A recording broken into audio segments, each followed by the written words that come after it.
Working with a lot of these small businesses, is there one thing that stands out to you as just the common challenge that you see small businesses, take on, whether that's a retail space or contracting, service-based providers? Like, is there something that stands out that you see as the biggest challenge a small business owners face?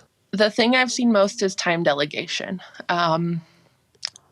Your small business is your baby. And so many people have the hardest time delegating tasks to other people because they don't want to release the ability and that baby of theirs. If you put your business in someone else's hands, there's a chance that it could sink. And there's also a greater chance that it could flourish because you can only pour from a half empty glass for so long before your glass is completely empty by trying to do all of the things. Yeah. So how do you give, I know I struggle with that big time, right? Right now I'm in the process of hiring a video editor, right? And I've gone through two different ones already. And I'm like, if I could just get that one piece off my table, it's going to save me 8 hours a week, right? I know that, and I'm fine to pay for it. But then it's that up ramping time. It's the training someone else to make it how you want, but giving them creative freedom enough. And then they drop the ball, something doesn't happen on time. And then you're like, screw it. I'll just take it on myself again. Right. And now you're back to doing it all and you've taken on more than you can chew. Like, how do you get out of that repetitive cycle? Because I've done that probably for 15 years straight. I'll be honest with you. It's hard. I think the biggest thing that I tell my clients, even if they don't end up hiring me, find the fit for your personality. If you are interviewing somebody and your personalities just do not vibe and mesh, don't hire that person. You're going to hate working with them.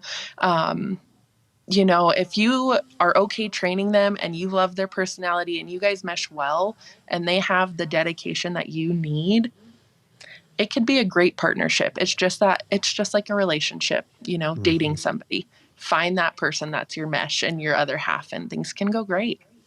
Yeah. Yeah. No, I think you're spot on there. Most of the time, our own growth challenges happen because we're in our own way.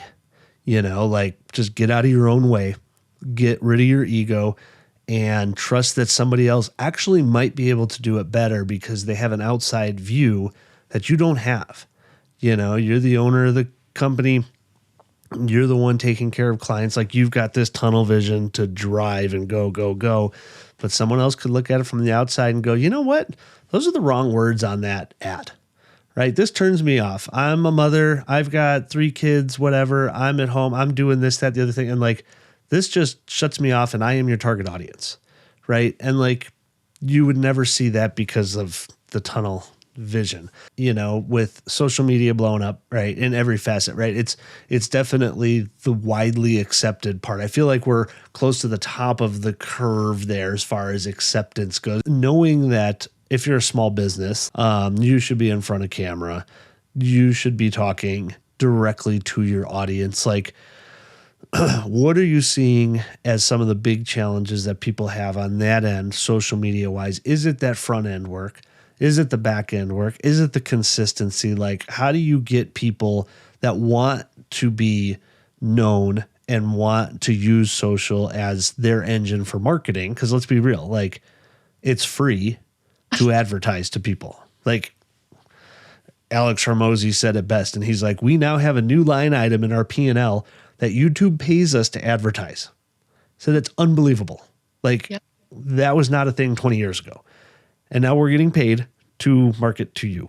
So how do you work with these small businesses?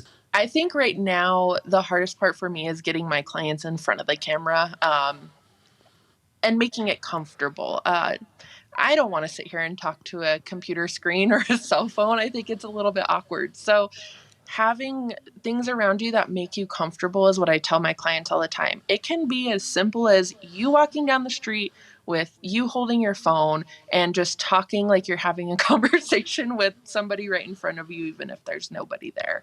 But the cool part is now that the faceless marketing is becoming so big because, again, nobody wants to get in front of that computer screen or that cell phone.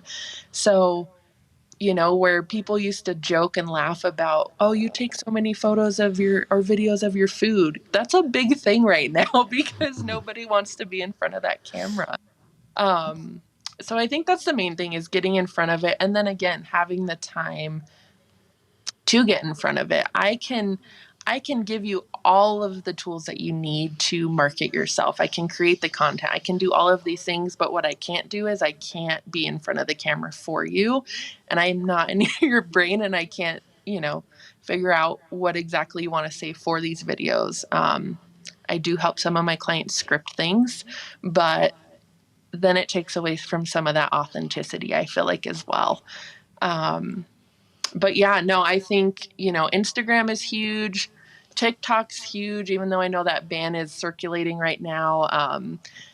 I do know that TikTok is trying to come up with an Instagram platform or something similar too. So we'll see if Instagram has some competition coming up.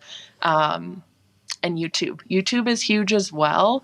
And then Facebook. You have all of these different Facebook groups local to your different cities. And I'm a mom, and so I'm in every mom group across all of Colorado that you can think of. And I'm always tagging small businesses of people that I know looking for cleaning services or a massage therapist. Anything in that realm, I'm tagging them. And that's just how you get that word of mouth out for small businesses around town.